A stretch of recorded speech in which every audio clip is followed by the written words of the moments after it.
Hey folks, this is me again from Beast Mode ESL. Aqui atrás de mim vocês veem como identificar um brasileiro falando inglês. To spot. Normalmente é usado como localizar, mas a gente pode entender às vezes como identificar alguma coisa. Tá? Então, como identificar um brasileiro falando inglês? Tem muitas formas. A primeira, é claro, são aqueles is que a gente deixa sobrar em letras mudas. Então a gente fala em português, em psicologia, em pneu, em advogado, a gente transfere isso para o inglês e acaba falando em vez de what, a gente fala watch, em vez de food, a gente fala food e assim vai. Né? Facebook, esse tipo de coisa.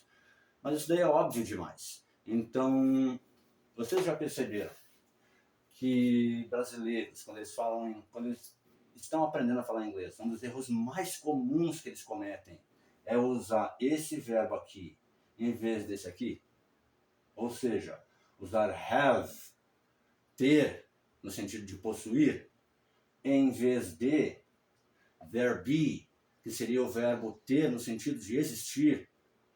Então, uma coisa é eu dizer que tem um controle na minha mão.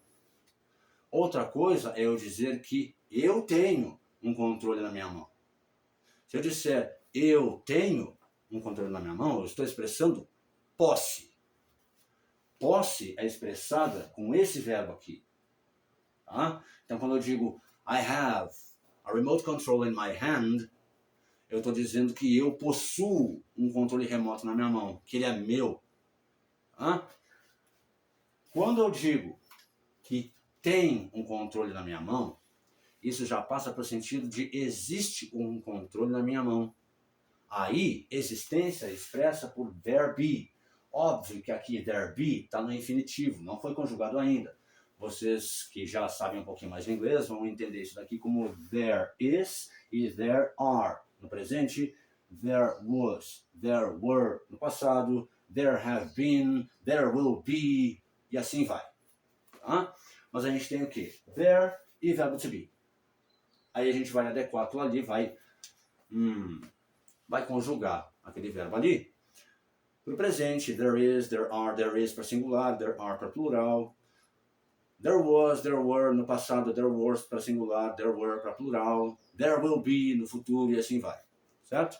Então, esse daqui é um erro que eu vejo o pessoal cometendo vez após vez, após vez, após vez.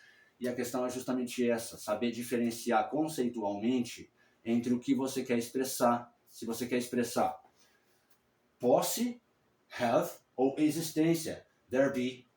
Sacaram? Então, tá aí um dos meios de se identificar um brasileiro falando inglês. Quando ele usa have em vez de there be, ele fala, por exemplo, have a remote in my hand. Ou, por exemplo, have a bottle of water in my hand. Né? O que eu quero dizer é que existe uma garrafa d'água na minha mão. Não que eu possuo essa garrafa d'água ou que eu sou o dono dessa garrafa d'água. Eu tenho uma garrafa d'água. Isso seria I have a bottle of water. Mas se eu quiser expressar a existência dessa garrafa d'água na minha mão, eu digo there is, singular, né? There is a bottle of water in my hand. Se eu largo ela, eu posso dizer there was a bottle of water in my hand. Se eu pergunto se havia ou não uma garrafa na minha mão, eu pergunto was there a bottle of water in my hand? Se eu pergunto se tem no presente uma garrafa d'água na minha mão ou não, eu pergunto is there a bottle of water in my hand? E assim progressivamente. Ok? Se vocês gostaram do conteúdo, curtir, comentar, compartilhar, se inscrever, peçam por outros conteúdos, xinguem, elogiem, seja lá o que for, mas interajam comigo.